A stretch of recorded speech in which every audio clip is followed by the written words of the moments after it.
இன்றைக்கி எங்கள் வீட்டில் என்ன ரெசிபின்னு பார்த்தீங்கன்னா சாம்பார் தான்.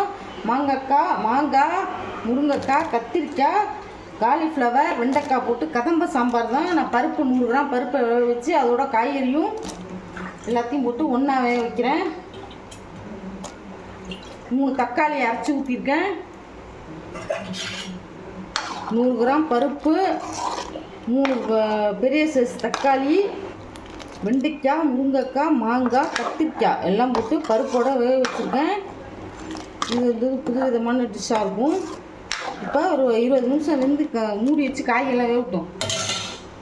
பாருங்கள், நம்ம போட்ட காய்கறி பருப்பு எல்லாம் நல்லா வெந்துருச்சு. இப்போது இதில் ஒரு எலுமிச்சங்காய் சைஸுக்கு புளி கரைச்சி ஊற்றுறோம். புளி கரைசல்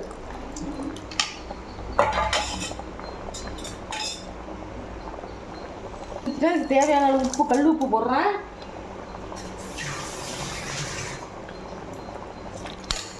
நிறைய கலந்துட்டு ஒரு ஒத்து கருவேப்பிலை போடுறேன்.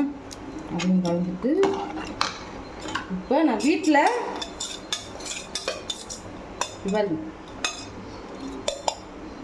வீட்டில் வறுத்து அரைச்ச சாம்பார் பொடி இது. இந்த பொடி வேணும், நீங்கள் வேணும், இந்த ரெசிபி வேணும்னா எங்கள் சேனலில் நான் வீடியோவாக போட்டிருக்கேன், அதை பார்த்து தெரிஞ்சுக்கோங்க. இப்போ இதில் வந்து 2-3 ஸ்பூன் அருமையாக இருக்கும். ஒரு 3 ஸ்பூன் போட்டுருங்க.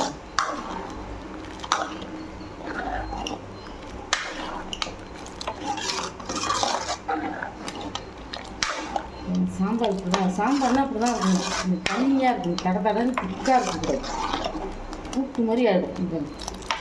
சும்மா ஒரு கொதி கொதிச்சா போதும், ரொம்ப கொதிக்க வேண்டாம்.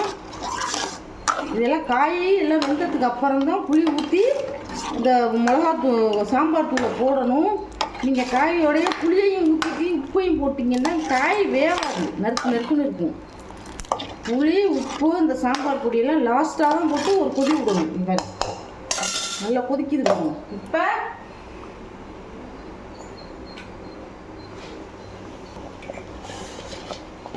இப்போ பாருங்கள், ஒரு ஸ்பூன் அளவுக்கு வெல்லம் போடுறோம்.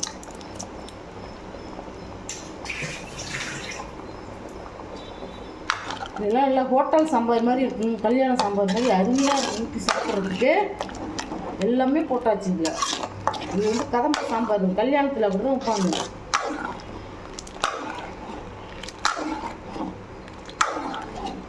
இப்போ அடுப்பை சிம்மில் போட்டு இதுக்கு ஒரு தாளிப்பு கொடுத்துடலாம். அங்கே நான் எண்ணெயை சூடு பண்ணி வச்சுருக்கேன். எஸ்விஎஸ் கடலை எண்ணெய் தான். 2 மிளகா, 3 ஸ்பூன் கடுகு,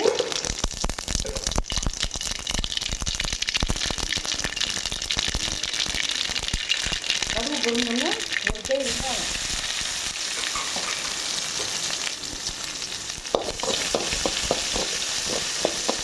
வெங்காயத்தை வந்து லாஸ்ட்டாக சாம்பார் தாளித்து போடும்போது பொன்னரமாக நல்லா தாளித்து போடணும். அப்போ தான் அந்த சாம்பார் வந்து வாசனை நல்லா வரும். சில பேர் என்ன பண்ணுவாங்க, முன்னாடியே எல்லாத்தையும் தாளித்து ஊற்றுவாங்க. அது வந்து வெச்சு சாம்பார் தான் அப்படி இருக்கா, புளி போட்ட சாம்பார் சொல்லுவோம்ல, அது அப்படி செய்யலாம். இந்த சாம்பாருக்கு வந்து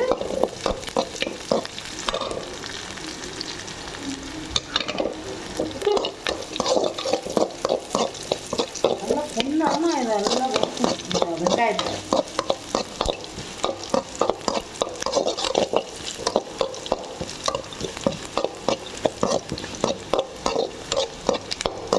நல்லா பொன்னாமல் வந்துருச்சு பாருங்க.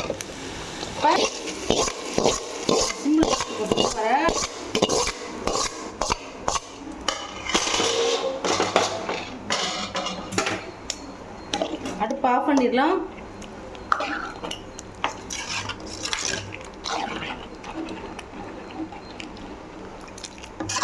இவர் எப்படி இருக்கும், நல்லா இருக்கும். இப்போ வீட்டில் வறுத்து அரைச்ச சாம்பார் ரெடி. இது உங்களுக்கு பிடிச்சிருந்ததுன்னா கமெண்ட் பண்ணுங்கள், லைக் பண்ணுங்கள், ஷேர் பண்ணுங்கள், சப்ஸ்கிரைப் பண்ணுங்கள். தேங்க்யூ, பாய்.